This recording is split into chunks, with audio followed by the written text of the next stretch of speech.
খুলনায় পয়লা বৈশাখ উদযাপনে চলছে নানা আয়োজন। বিস্তারিত জানাতে খুলনা থেকে সরাসরি যুক্ত হচ্ছেন সহকর্মী রকিবুল ইসলাম মতে।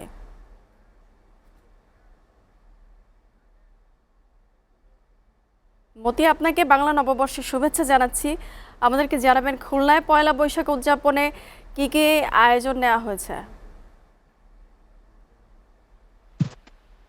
মদিয়া, সবাইকে শুভ নববর্ষের শুভেচ্ছা। এবং খুলনায় কিন্তু আসলে নানা আয়োজনের মধ্য দিয়ে কিন্তু এই যে নববর্ষ পালিত হচ্ছে। সকাল 6টা থেকে শুরু করেছে ওডিসি সংস্কৃতির যে গোষ্ঠী আছে, তারা কিন্তু তাদের যে কালচারাল প্রোগ্রাম সেটি তারা শুরু করেছে। এবং সকাল 8টার সময় জেলা প্রশাসনের পক্ষ থেকে কিন্তু যে র্যালি করা হয়েছে। এবং সেই র্যালির শেষে আমরা যেখানে অবস্থান করছি শহীদ হাদিস পার্ক, এখানে কিন্তু তাদের যে লোকজ যে মেলা রয়েছে সেই মেলা কিন্তু এখানে অনুষ্ঠিত হচ্ছে। আমরা দেখতে পেয়েছি এখানে সব শ্রেণীর মানুষ কিন্তু এই মেলায় অংশগ্রহণ করেছে। এবং এখানকার যারা আয়োজকদের সাথে আমরা কথা বলেছি, তারা কিন্তু আমাদেরকে জানিয়েছেন যে যে বিভিন্ন যে আয়োজনের মধ্য দিয়ে তারা এই আয়োজন করছে। আমরা একজন আয়োজকের সাথে কথা বলতে চাই, যিনি এই পয়লা বৈশাখের যে বিষয় আছে সেই বিষয়ে তারা কিভাবে উদযাপন করছে আমরা একটু শুনতে চাই।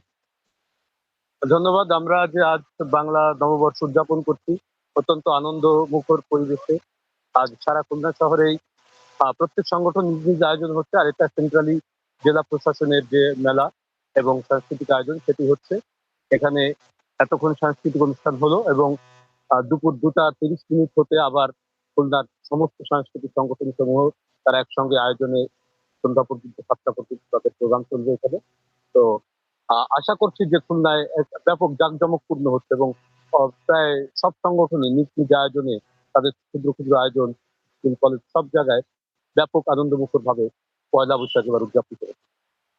মনিয়া, শুনছেন যে তিনি কিন্তু বলছেন যে তারা কিন্তু যে সকালে যে আয়োজন সেটি কিন্তু তারা কমপ্লিট এমনিতে সম্পন্ন করেছে। আমি জানিয়ে রাখি যে খুলনায় শুধু যে জেলা প্রশাসন তেমনটি নয়, এখানে কিন্তু খুলনার বিভিন্ন বিশ্ববিদ্যালয়ে যারা আছেন, বিভিন্ন বিশ্ববিদ্যালয়ের পক্ষ থেকে কিন্তু বড় বড় আয়োজন করা হয়েছে বলে আমরা জানতে পেরেছি। এবং দেখেছি সকালে কিন্তু তারা র্যালি করেছেন। এবং খুলনা বিশ্ববিদ্যালয়, খুলনা কুয়েট প্রকৌশল এই যে বিশ্ববিদ্যালয় রয়েছে সেখানেও কিন্তু তারা বড় আয়োজন করেছে। এবং তাদের আয়োজন কে ঘিরে কিন্তু খুলনার যারা মানুষ রয়েছে তারা কিন্তু এই এই আয়োজনে তারা অংশগ্রহণ করছেন। এবং তারা বলছেন যে প্রতি বছরের যে পয়লা বৈশাখ আয়োজনটা হয়, কিন্তু এবারের আয়োজনটা একটু ভিন্ন রকমের তারা দেখছেন। এবং মানুষের সম্পৃক্ততা কিন্তু একটু বেশি দেখা যাচ্ছে বলে কিন্তু এখানকার যারা আছেন তারা আমাদেরকে জানিয়েছেন। আরো জানিয়ে রাখি যে পয়লা বৈশাখের উদযাপন উপলক্ষে কিন্তু সকালে খুলনা প্রেস ক্লাবের সাংবাদিক ইউনিয়ন কিন্তু তাদের নিজস্ব কার্যালয়ে কিন্তু তারা আয়োজন করেছে। এবং তারা বড় পরিসরে কিন্তু তাদের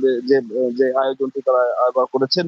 এর ভিতরে উল্লেখযোগ্য যদি বলা যায় যে আসলে খুলনার বিশ্ববিদ্যালয় এবং কুয়েট সহ সারা মানে খুলনার কিন্তু সব বিষয়ে কিন্তু তারা কিন্তু এই যে যে পয়লা বৈশাখের যে আনন্দ ভাগাভাগি, তারা বলছেন যে যে বৈশাখের যে প্রথম পুরনো স্মৃতি সব ভুলে যে নতুনদের আগমনের যে বার্তা, সেই বার্তা কিন্তু খুলনার সাধারণ মানুষ সবার ভিতরে কিন্তু বহমান রয়েছে কিন্তু মুনিয়া। আর এখানে ছোট বড় মানুষ এবং সব সব শ্রেণীর মানুষের মিলন মেলা হচ্ছে এই পয়লা বৈশাখকে কেন্দ্র করে। খুলনা থেকে আসলে সর্বশেষ খবর আমার কাছে এই ছিল।